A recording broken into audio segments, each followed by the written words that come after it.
me say a few words about a very good project we have been engaging in from the from the Agricultural Bureau of Kaohsiung City Government. This is a wonderful e-commerce platform for farmers in the Kaohsiung City area.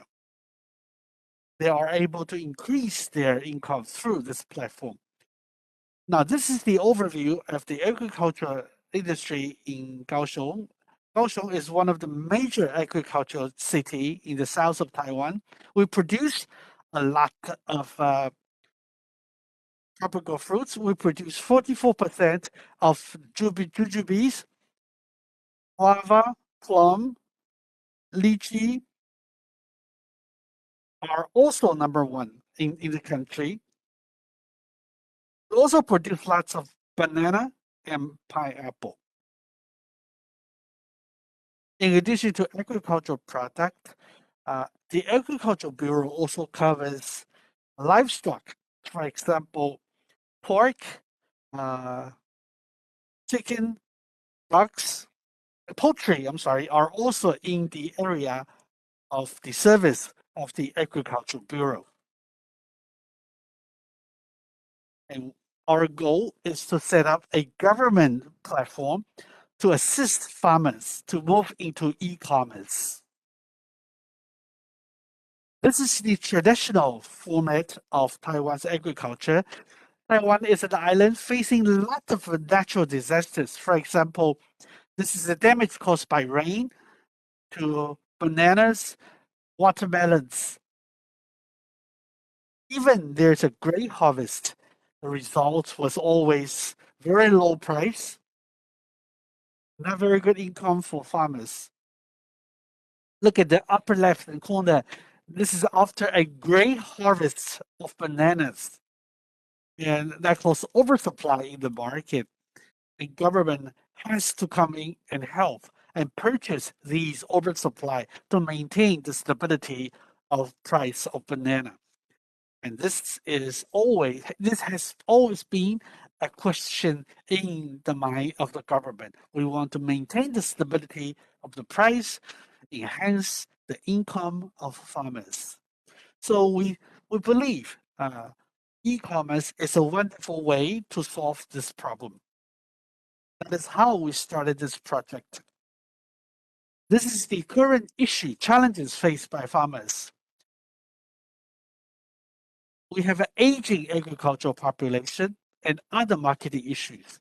I will talk about, my talk will focus on the marketing part of it. The farmers do not have a diversified channels. They usually have one channel only. They go through wholesaler to auction. Therefore, when the supply is ample, the wholesale price always comes down. And there's no way for traditional farmers to connect directly with consumers. They wanted to do that, but they had not been able to do that. Of course, there are several successful cases. We have several farmers who are very good at e-commerce, but it's a minority. For the majority of farmers, they had no idea and they had no capacity to go into e-commerce. This is where government comes to help. This is why we want to build a government-operated platform to assist farmers. The ultimate goal is not just a platform. We want to move everything onto cell phones. For example, everything can be combined into the cell phone platform. We could produce weather information, marketing information, and marketing information all together in cell phone. Everybody can receive information real time. We started this project in year 2017. This is the fifth year already.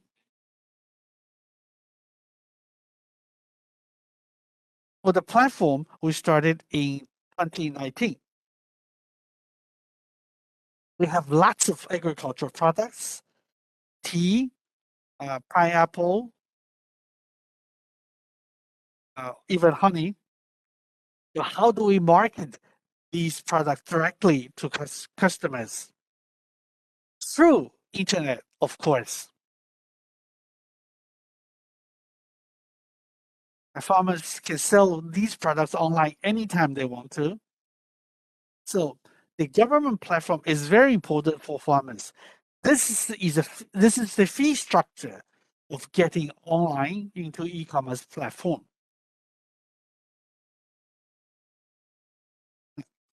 The, the first step, there's a store opening fee, and the second step, there is a operation and maintenance fee, and also on the third step, there is a storage fee, and finally, there's a commission fee after the transaction is completed. These are reasonable margins. But we would like to further assist farmers by lowering these fees to reduce their cost. We believe this is beneficial to farmers. We are doing this from the perspective of the government, the public sector. So we want to lower the entrance threshold, lower the cost to enable most farmers to participate. Before the platform was established, we had two projects already going on before the platform. One is lychee, the other one is honey jujube. We had online ordering platform actually through group ordering that actually had been going on for 10 years before the e-commerce platform was established. We only activate this jujube and lychee group ordering project when there's an oversupply. And it was very primitive. This cannot be done at the time through handsets, and was most of them ordered through paper orders. And we also had something similar for banana and guava. This is sort of a market adjustment mechanism. Government is not an internet enterprise. So we work with the Kaohsiung Farmers Association to build this platform. They have 26 associations. They have 136 cooperatives. So the Farmers Association selected the participating farmers.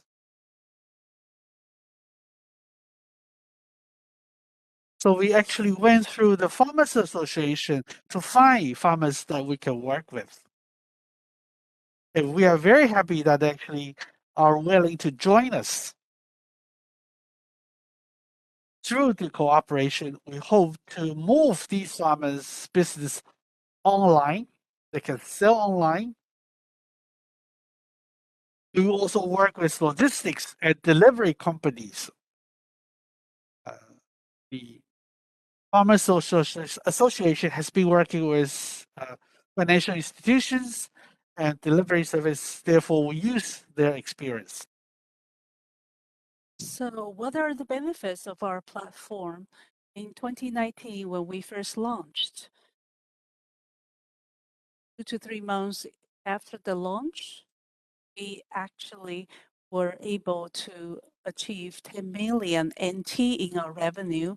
And then by 2020, we had 11.4 million NT in the turnover on the best of Kaohsiung. Because we are a government-supported or government-sponsored e-commerce platform, we do not charge farmers for any launch fee, maintenance fee, or selling fees. And on this platform, only credit cards were accepted at first, but in the past couple of years, we now also accept mobile payment methods. Most important of all, for every farmer, we provide services and assistance because you don't simply present your products on the platform as they are. For example, the staff at the platform would visit farmers in the field, taking photos of them working in the field. So this is the first step for many farmers when they came into contact with e-commerce. And if we look at the products and sales, honey jujubes, you can see the sales have been rather stable. Pineapple, we saw a big jump in the past 2 years. Lychee has been selling very steadily. Mango is an area where we put even more efforts right now. On this platform, we carry 156 items. Most of them are presented by farmers, individual farmers, and farmer associations. We welcome individual farmers to launch their produce on this platform as long as they are of high quality. In addition, we have so-called other items, which may be handcrafts created in the rural site. So again, I think this is quite unique to this platform because we can accommodate different products on this platform with the view of enhancing rural economy. For consumers, we would like to attract high-end consumers. After some research, we found that 70% of the consumers on the platform are those aged 30 to 60 and living in central and northern part of Taiwan. We know that many of them purchase this produce to give their families and friends as gifts. And we have found that more consumers are willing to buy fresh produce online because this is a rising trend. Under the pandemic, this is a very convenient choice. Of course, we need to market the platform, otherwise there will not be sufficient traffic. So we work with concerned parties to formulate marketing strategies. So our visibility on Facebook, Line, YouTube can be increased. Our target or objective is we would like to attract consumers who are interested in online purchase of fresh produce. That is the kind of target marketing campaigns that we would like to launch. So to sum up, the Best of Kaohsiung e-commerce platform have a number of features. First, I believe we are the first public sector in Taiwan to commission farmers associations and groups to jointly develop the platform. After extensive discussions and research, we have finally launched this platform, which has been running for 3 years. I think for most important of all, for farmers, without the launch fee, selling fee, and maintenance fee, farmers are more incentivized to venture into the realm of e-commerce because the basic cost is pretty much covered by the government. And this again is in line with the government's policy to look after farmers.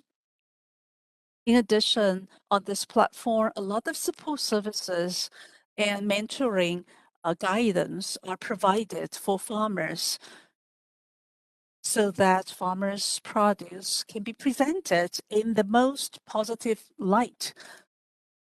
Moreover, we have launched a brick-and-mortar Kaohsiung Product Museum where Kaohsiung produced agri-food is put on display.